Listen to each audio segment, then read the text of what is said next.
کیا واقعی ابھرتی ہوئی ڈرامہ اداکارہ مامیہ عائشہ جعفر کینسر کی پیشنٹ رہ چکی اور کیا آج بھی ان میں وہ اثرات پائے جاتے ہیں؟ بیٹھے بیٹھے لڑکھڑا جاتی ہیں، طبیعت میں نقاہت رہتی ہے، کمزوری کی وجہ سے چلنے میں دشواری ہوتی ہے۔ پاکستانی شوبز کی ابھرتی ہوئی اداکارہ مامیہ عائشہ جعفر نے حال ہی میں اپنی زندگی کے سب سے کٹھن دور کا انکشاف کیا۔ انہوں نے بتایا کہ وہ ایک سنگین بیماری کا شکار رہیں جس کے علاج کے دوران انہیں کینسر جیسی دوائیں استعمال کرنی پڑی اور مکمل صحت یابی میں تقریباً 8 ماہ لگے۔ جانیے کہ مامیہ عائشہ جعفر نے یہ جنگ تنہا کیسے لڑی، انہوں نے اپنی بیماری کی خبر شوبز انڈسٹری اور اپنے قریبی لوگوں سے کیوں چھپا کر رکھی اور وہ کون سے حالات تھے جنہوں نے انہیں خاموش رہنے پر مجبور کیا۔ اگر آپ ہمارے چینل پر نئے ہیں اور شوبز ستاروں کی ایسی انکہی اور حیران کن کہانیاں سب سے پہلے دیکھنا چاہتے ہیں تو چینل کو سبسکرائب کر کے بیل آئیکن ضرور دبائیں۔ پاکستانی شوبز انڈسٹری کی باصلاحیت اور ابھرتی ہوئی اداکارہ مامیہ عائشہ جعفر نے حال ہی میں ایک نجی ٹی وی چینل کی عید اسپیشل نشریات میں شرکت کے دوران اپنی زندگی کے سب سے مشکل اور کربناک دور سے پردہ اٹھایا۔ انہوں نے انتہائی دلیری کے ساتھ انکشاف کیا کہ وہ ماضی قریب میں انتہائی سنگین اور جان لیوا بیماری کا شکار رہیں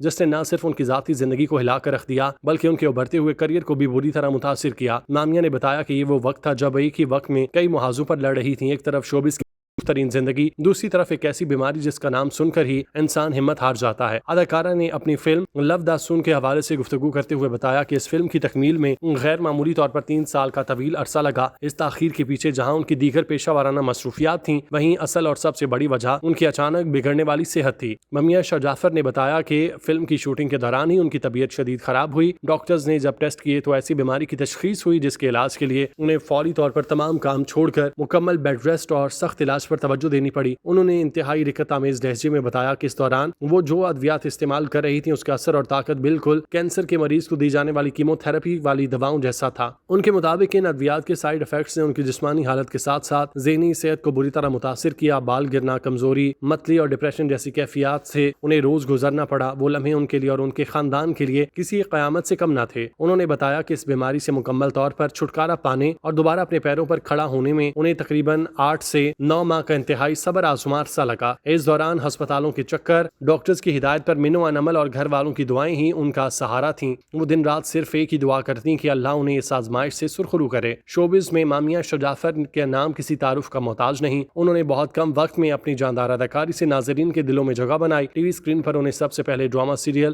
جھوٹی میں ایک چھوٹے لیکن مضبوط کردار نبھاتے ہوئے دیکھا گیا جس کے بعد انہوں نے پیچھے مڑ کر نہیں دیکھا۔ اس کے علاوہ مشق جیسے بڑے بجٹ کے ڈرامے میں ان کی پرفارمنس کو ناقدین نے سراہا۔ ماڈلنگ کی دنیا سے اداکاری میں آنے والی مامیہ نے کئی مشہور برانڈز کے لیے کام کیا۔ ان کا شمار انڈسٹری کی خوبصورت اور باصلاحیت اداکاروں میں ہوتا ہے۔ مامیہ عائشہ جعفر نے اپنے انٹرویو میں نوجوان نسل کو اہم پیغام دیا۔ ان کا کہنا تھا کہ زندگی میں صحت سے بڑھ کر کوئی دولت نہیں۔ انہوں نے زور دیا کہ کسی بھی بیماری کی علامت کو معمولی سمجھ کر نظر انداز مت کریں بلکہ فوری ڈاکٹر سے رجوع کریں کیونکہ بروقت تشخیص اور مناسب علاج سے بڑی بیماری پر قابو پایا جا سکتا ہے۔ انہوں نے اللہ کا شکر ادا کرتے ہوئے بتایا اب وہ مکمل طور پر صحت یاب ہیں اور اپنی فلم کی ریلیز کے ساتھ نئے ڈراموں کی شوٹنگ میں مصروف ہیں۔ ان کے اس حوصلہ مند انکشاف کے بعد سوشل میڈیا پر ان کے مداحوں کی جانب سے محبت اور دعاؤں کا سلسلہ شروع ہو گیا۔ لوگ ان کی ہمت، صبر اور بیماری کو شکست دینے کے جذبے کی تعریف کر رہے ہیں۔ شوبز کی اہم شخصیات نے بھی مامیہ عائشہ جعفر کی جلد صحت یابی پر خوشی کا اظہار کیا۔ شوبز میں کامیاب واپسی کو انڈسٹری کے لیے نیک شگون قرار دیا۔ مامیہ کی یہ کہانی ہر اس شخص کے لیے مثال ہے جو زندگی میں کسی مشکل سے گزر رہا اور ہمت، دعا اور علاج سے ہر اندھیری رات کے بعد سویرا ضرور ہوتا ہے۔